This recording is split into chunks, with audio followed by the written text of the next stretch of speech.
This week's theme on the Retirement Quick Tips podcast is your listener questions answered. And today's listener question is really a combination of several questions that we talked about during the May Pick My Brain office hours. And by the way, if you thought about signing up, but you were didn't pull the trigger on doing that, I think I'm going to do it again in July. So stay tuned for that if you want to pick my brain and attend a future office hours. So today's combination question has to do a lot with advisors, choosing a financial advisor. So one of the questions was, should I choose a CFP? Does this person need to be a fiduciary, or how can I find a fiduciary advisor? And then the third part of that question is, how do I determine if their fees are fair? So these were actually three separate questions, I believe, from three different people. But I thought it was interesting that there was this crossover where multiple people were asking about basically, how do I choose an advisor?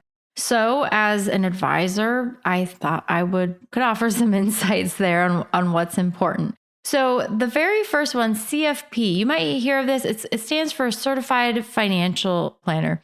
It's a designation that's issued by the College of Financial Planning, and it's kind of the gold standard for advisors. And most advisors who are serious about doing the planning piece, like a lot of what we talk about on this podcast, a lot of them have a CFP designation.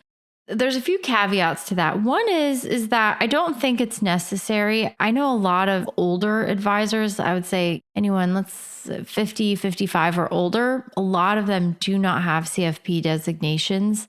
It really started to gain traction in recent years. So you see a lot of younger advisors who have the CFP designation. It is nice because that's really important to you. It helps to maybe weed out people who aren't as serious, maybe aren't as experienced, because you do have to have certain experience criteria. You have to have direct experience working with clients for a certain number of years. The testing is pretty rigorous. So, you can't be an idiot, complete idiot at least, and pass the CFP exams. But I don't think it's necessary for choosing an advisor. I'd say it's a nice to have. It's not a must have.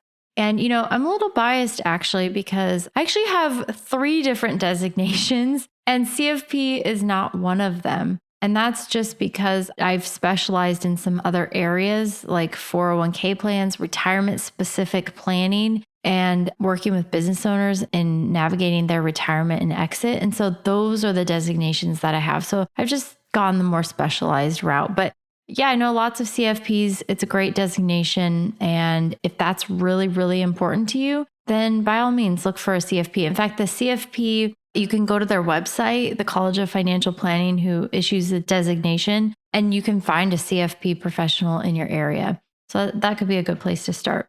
Okay, the second piece of this is fiduciary. So a fiduciary is someone who is required to act in your best interest in that client relationship. It's really the highest standard of care you can have in an advisory client relationship.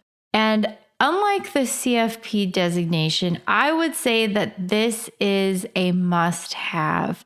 It is very difficult for even pretty intelligent people to try to figure out, is my advisor recommending this because it's paying them well, or are they recommending this because they can only recommend a certain subset of specific products for me or to me because that's all that's available to them? Are they recommending this because maybe they get paid differently? So there can be all of these disordered incentives and conflicts of interest with advisors, but a lot of that is mitigated in a fiduciary relationship. And so you want to make sure that your advisor that you select, I wouldn't fire an advisor who's not a fiduciary who you trust and you've worked with for many, many years.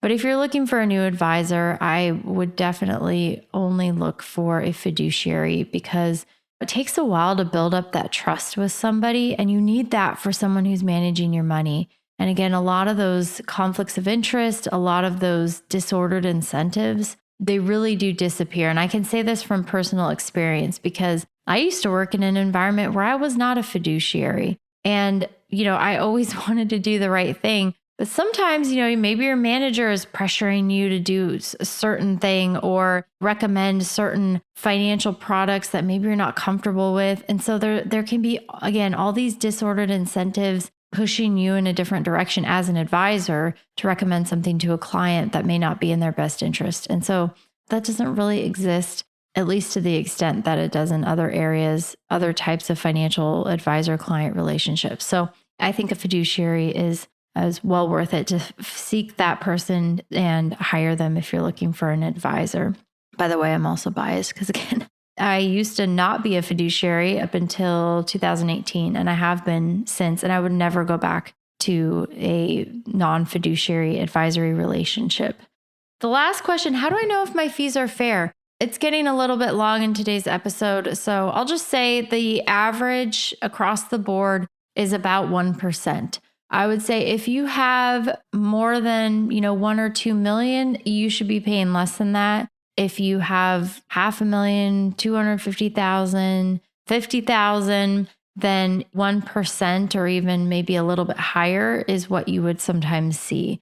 1% is about the average across the board. But if you have $30 million, 1% is highway robbery. If you have 3 million, it's still a little high. If you have 300,000, 1% is right where you should be. Okay, so I hope that's helpful.